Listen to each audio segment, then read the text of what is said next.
नमो नारायण। राधे राधे।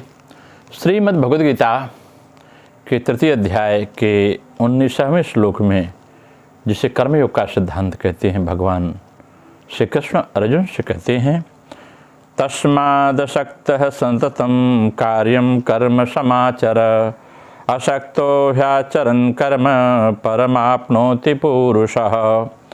इसका अर्थ यह है कि इसलिए तू निरंतर आसक्ति रहित होकर कर्तव्य कर्म का भली भांति आचरण कर अर्जुन, क्योंकि आसक्ति रहित होकर कर्म करता हुआ मनुष्य परमात्मा को प्राप्त हो जाता है। अब इसकी हम लोग थोड़ा सा भावनात्मक व्याख्या करें और को समझने का प्रयास करते हैं कि यह बात कैसे हम सिद्ध करें। कहते हैं आसक्ति रूप से कार्य करते हैं तो यह पतन करने वाली है, कर्म नहीं है।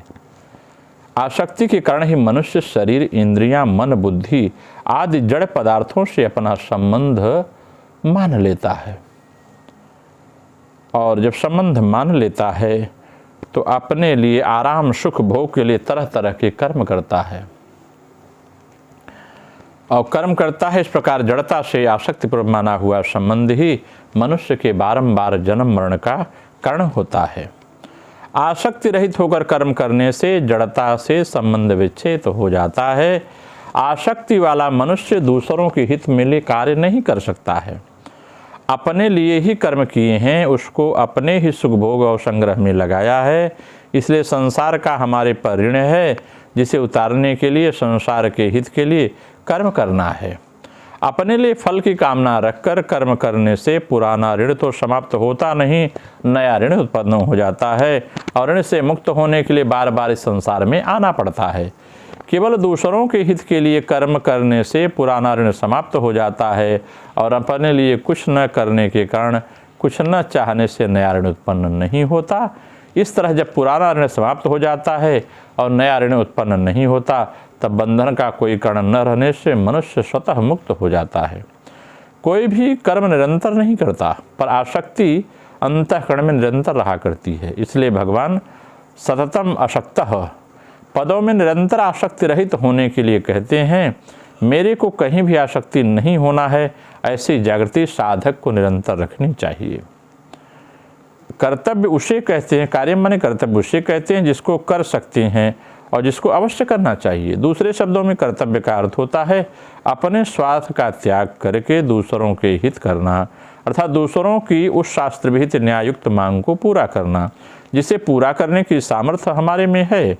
इस प्रकार कर्तव्य का संबंध परहित से है। कर्तव्य का पालन करने में सब स्वतंत्र और समर्थ हैं, कोई पराधीन और समर्थ नहीं। हाँ, प्रमाद और आलस्य के कारण कर्तव्य करने का बुरा अभ्यास माने आदत हो जाने पर फल की इच्छा रहने से ही वर्तमान में कर्तव्य पालन कठिन मालूम देता है, अन्यथा कर्तव्य पालन के समान सुगम कुछ भी नहीं है। कर्तव्य का संबंध परिस्थितियों के अनुसार होता है। मनुष्य प्रत्येक परिस्थिति में स्वतंत्रता पूर्वक कर्तव्य का पालन कर सकता है। कर्तव्य का पालन करने से ही आसक्ति मिटती है। अकर्तव्य करने तथा कर्तव्य न करने से आसक्ति बढ़ती है। कर्तव्य माने दूसरों के हितार्थ करने से वर्तमान की आसक्ति और कुछ न चाहने से भविष्य की आसक्ति मिट जाती है।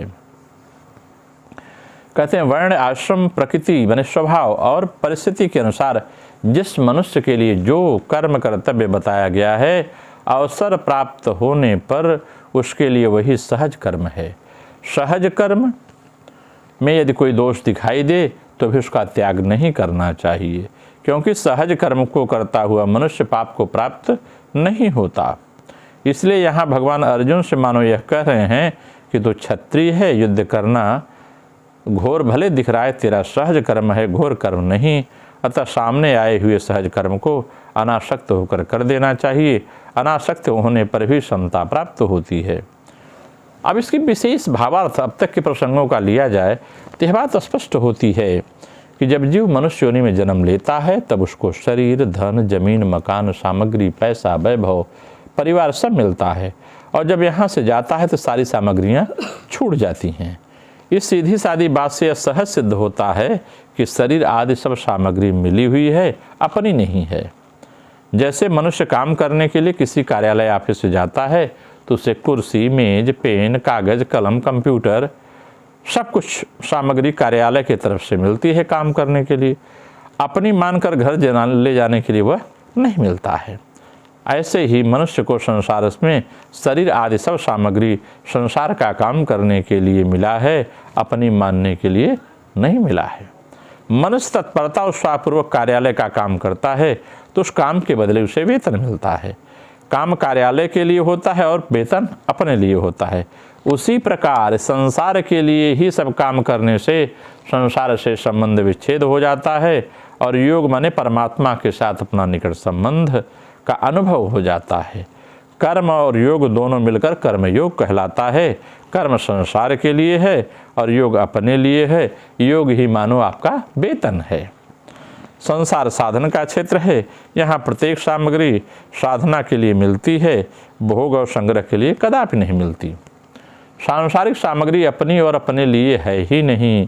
अपनी वस्तु परमात्मा तत्व मिलने पर फिर अन्य किसी वस्तु के पाने की इच्छा नहीं रहती।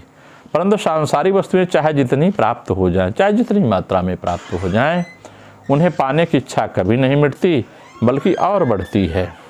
जब मनुष्य मिली हुई वस्तुओं को अपनी और अपने लिए मान लेता है तब वह अपनी इस भूल के कारण बंध जाता है और इस भूल को मिटाने के लिए कर्मयोग का ही अनुष्ठान सुगम और श्रेष्ठ उपाय है। कर्मयोग की किसी भी वस्तु को अपनी और अपने लिए न मानते हुए उसे दूसरों की सेवा में उन्हीं का मानकर लगाता है, वह सुगमतापूर्वक संसार बंधन से मुक्त हो जाता है।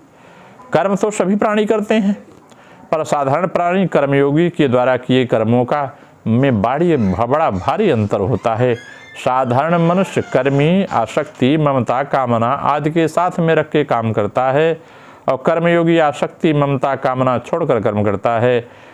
कर्मों का प्रवाह अपनी ओर होता है और कर्मयोगी के कर्मों का प्रवाह संसार की तरफ होता है। इसलिए कर्मी बंधता है और कर्मयोगी मुक्त होता है। मनुष्य ही आसक्तिपूर्वक संसार से अपना संबंध जोड़ता है, संसार से नहीं। संसार नहीं जोड़ता। अतः मनुष्य का कर्तव्य है कि वह संसार के हित के लिए ही सब कर्म करे, बदले में उससे कोई फल न चाहे। इस प्रकार आसक्ति रहित होकर अर्थात मुझे किसी से कुछ नहीं चाहिए, इस भाव से संसार के लिए कर्म करने से संसार से स्वतः संबंध विच्छेद हो जाता है। कर्मयोगी संसार की सेवा करने से, वर्तमान की वस्तुओं से और कुछ न चाहने से भविष्य की वस्तुओं से संबंध विच्छेद करता है। मेले के स्वयंसेवक अपना कर्तव्य समझकर दिन भर यात्रियों की सेवा करते, से मेला लगा हुआ है, सेवा करते हैं और बदले में किसी वस्तु की अपेक्षा नहीं करते। रात्रि सोते समय उन्हें किसी यात्री की याद नहीं आती, कारण कि सेवा करते समय उन्होंने किसी से कुछ चाहा नहीं।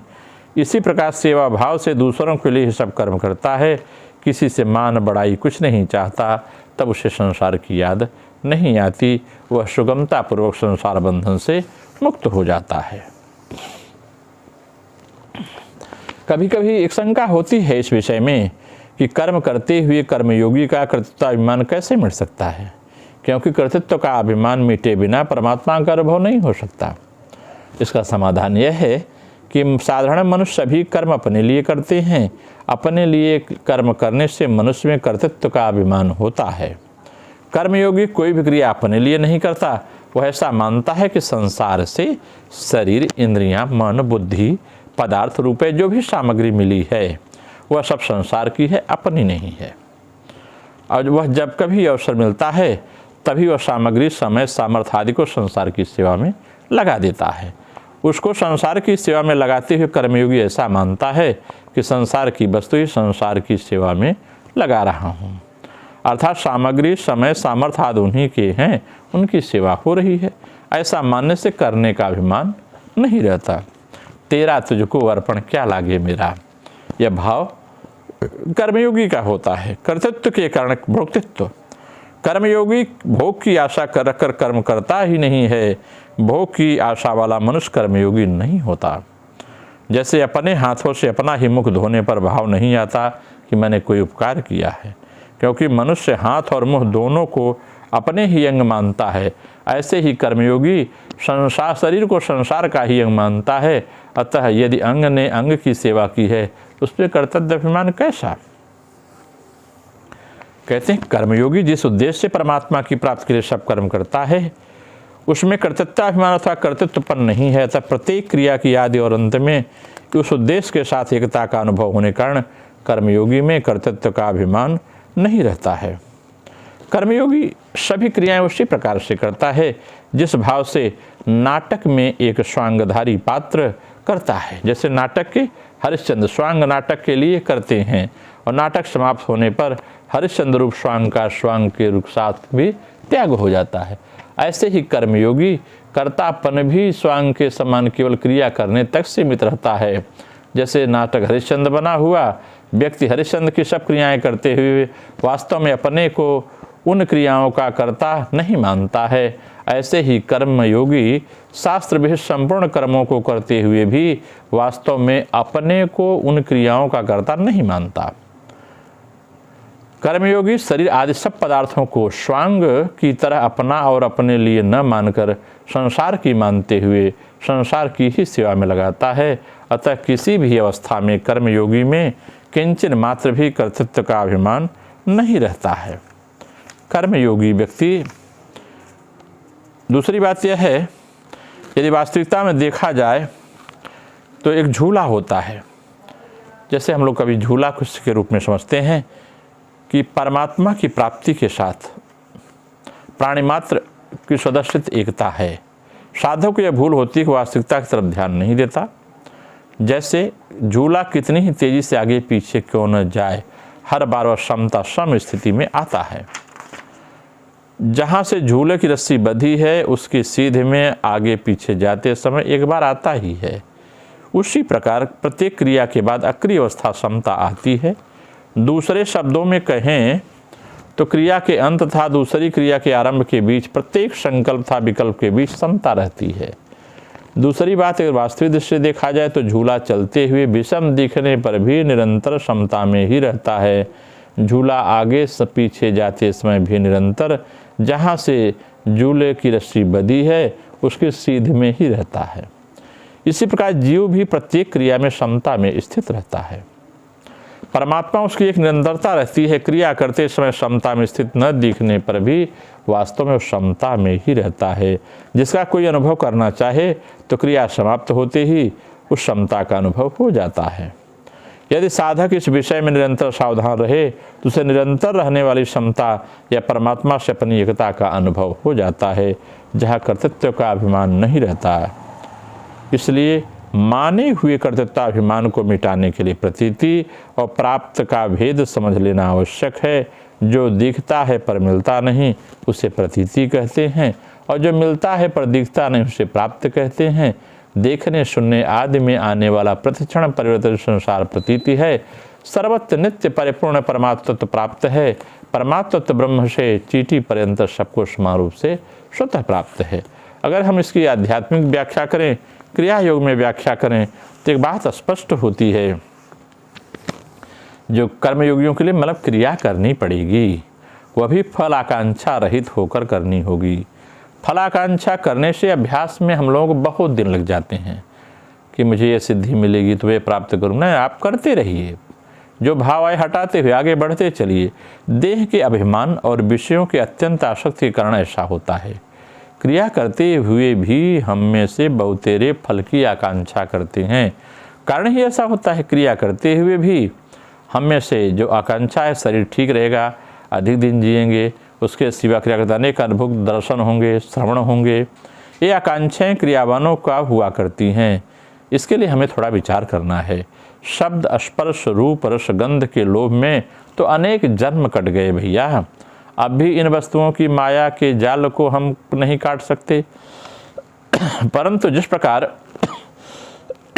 लाखों जन्मों जन्म तक इन सब विषयों की सेवा में हम अतिवाहित हुए हैं, क्या इस बार क्रिया पाकर और क्रिया साधना करके भी हम उस गर्भ यातना को मिटाने की चेष्टा नहीं करते? इस बार भी क्या हम मोहकूप में पड़े केवल विषय मल का ही भक्षण करेंगे? सैन पक्षी के समान सूखे मांस के लोभ में क्या हम अमूल्य जीवन को जान दे देंगे? सकाम पुरुष भगवत जन के द्वारा सारे उच्च धामों को प्राप्त करते हैं, पर निष्काम पुरुष अविचल राम चिर स्थिर चिर सुंदर जन्म मरण रहित अव्यक्त परमात्मा में प्रविष्ट होकर दुख के आस्पद इस संसार को पार कर जाते हैं। निष्काम भाव से साधना करने पर थोड़े ही प्रयत्न में क्रिया की परावस्था प्राप्त हो जाती है। क्रिया की परावस्था उत्तम होने पर ही परम पुरुष में प्रवेश प्राप्त होता है। क्रिया की परावस्था ही परम पद है। मनुष्य जीवन प्राप्त कर सबके लिए यह नितांत आवश्यक है कि इस परम पद की प्राप्ति के लिए पूर्ण प्रयत्न करें। कहते हैं, देह धरे कर यह फल भाई, भजिय राम सब काम बिहाई। इस प्रकार से गुरु, कृष्ण और साधु इन तीनों की दया तो हुई, परंतु अपनी दया के बिना जीव नष्ट भ्रष्ट हो गया। यह अधः पात जिसमें न हो, इसलिए सबको अपने प्रति दया करके क्रिया करनी चाहिए।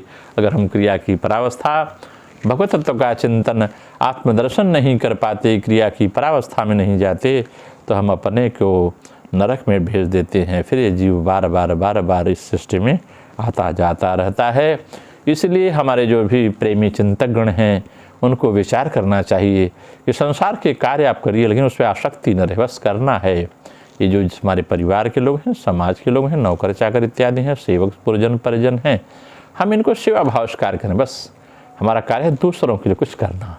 इस भाव से करते रहेंगे तो इस संसार का दैहिक विकास जो आप मानवीय दृष्टि से देखते हैं वह भी होगा और आध्यात्मिक विकास होगा और हम सब परम धाम के अधिकारी होंगे। इन्हीं शब्दों के साथ नमो नारायण, राधे राधे। आगे की चर्चा में फिर मिलेंगे।